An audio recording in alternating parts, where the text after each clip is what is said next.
વડોદરા શહેરના લકડી પુલ પાસે આવેલ વરસાદી કાંસની સફાઈ માટે વારંવાર રજૂઆત કરવા છતાં કાંસની સફાઈ યોગ્ય રીતે કરવામાં આવતી ન હોવાના નગરસેવક બાળુ સુર્વેએ આક્ષેપ કર્યા છે। વડોદરા શહેર દાંડિયા બજાર વિસ્તારમાં આવેલ લકડી પુલ ખાતે ગાયકવાડ જમાનાના વરસાદી કાંસની સફાઈ માટે રજૂઆત કરવા છતાં યોગ્ય રીતે સફાઈ કરવામાં આવતી નથી। જ્યારે સુરસાગર તળાવ વરસાદની ઋતુમાં ઓવરફ્લો થાય છે, ત્યારે સુરસાગરનું પાણી કાંસના માધ્યમથી વિશ્વામિત્રી નદીમાં વહેતું હોય છે, પરંતુ પાલિકાના અધિકારી દ્વારા કાંસમાં ગટરની લાઈનનું જોડાણ કરી દેવામાં આવ્યું છે, જેને લઈને આ કાંસમાં ગંદકીનું સામ્રાજ્ય જોવા મળી રહ્યું હતું। સાથે મચ્છરના ઉપદ્રવના કારણે સ્થાનિક લોકો હેરાન પરેશાન થઈ રહ્યા છે, સાથે કેટલાક ઘરોના સભ્યો બીમારીમાં સપડાયા છે। વોર્ડ નંબર 13ના કોંગ્રેસના નગરસેવક બાળુ સુર્વે દ્વારા અનેક વખત રજૂઆત કરવા છતાં પાલિકાના અધિકારીઓ આંખ આડા કાન કરે છે। આ કાંસની સફાઈ માટે કર્મચારીઓ માત્ર દેખાડો કરતા હોય તેમ લાગી રહ્યું છે। જો આ વરસાદી કાંસની સફાઈ યોગ્ય રીતે કરવામાં નહીં આવે તો મ્યુનિસિપલ કમિશનર રજૂઆત કરવામાં આવશે, તેમ વોર્ડ નંબર 13ના કોંગ્રેસના નગરસેવક બાળુ સુર્વેએ જણાવ્યું હતું। આપણા શંકર ટેકરી પર જે વરસાદી કાંસ છે, લકડી પુલ કાંસ કહેવામાં આવે છે, ગાયકવાડી સમયની વરસાદી કાંસ છે કે જે આખા વિસ્તારનું, જ્યારે સુસાગરમાં ઓવરફ્લો પાણી થાય, દાંડિયા બજાર વિસ્તારનું પાણી હોય, આખા શંકર ટેકરી વિસ્તારનું જે કાંસમાંથી વિશ્વામિત્રી નદીમાં જવાવાળી એક વરસાદી કાંસ છે અને બહુ ઐતિહાસિક કાંસ કહેવામાં આવે। તમે જો એટલી પાક્કી વરસાદી છે, પણ આ વરસાદી કાંસમાં વડોદરા શહેરમાં કોઈ ઐતિહાસિક એવું અંદર ડ્રેનેજ લાઈન નાખી દેવામાં આવી છે। વડોદરા શહેરમાં હોય કે આખા ગુજરાતમાં કોઈ પણ જગ્યા જે વરસાદી કાંસ હોય એની અંદર ડ્રેનેજ લાઈન ના નાખવામાં આવે તો પણ અમારા વિસ્તારમાં ડ્રેનેજની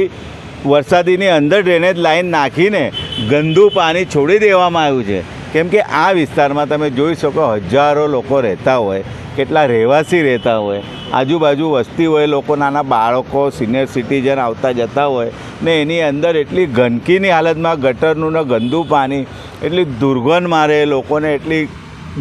ઘરોમાં લોકો બીમાર પડી જાય, મચ્છરો એટલા બધા વધી જાય અને વારંવાર રજૂઆતો કરવા છતાં હવે ચોમાસું આવશે તો પણ ગટરનું પાણી ઉનાળામાં બી વહેતું હોય છે ને હવે તમે જો આખું વરસમાં 10-10 વખત સફાઈ કરે છે, પણ કેવી રીતે સફાઈ કરે છે? હજુ ગંદી હાલતમાં એકદમ વરસાદી કાંસ, કચરાના ઢગલાઓ છે અને એટલી બધી દુર્ગંધ મારતી હોય, એટલી ખરાબ હાલતમાં છે ને જે તે અધિકારીને અસંખ્ય વાર રજૂઆતો કરી છે કે આ વરસાદી કાંસને સાફ કરો, સફાઈ કરો, પણ કોઈ જાતની યોગ્ય રીતે ઉપર સફાઈ કરી દે, એમના માનીતા ઇજાર કામ કરીને જતા રહે, પૈસા લઈ જાય, ફરીથી વરસમાં 10-10 વખત સફાઈ કરે તો પણ પરિસ્થિતિ જોઈ શકો તમે, એટલી દુર્ગંધ મારે, એટલા કચરાના ઢગલાઓ થઈ ગયા છે। એટલે ફક્ત ને ફક્ત કાગળ પર જ સફાઈ દેખાવામાં આવે છે।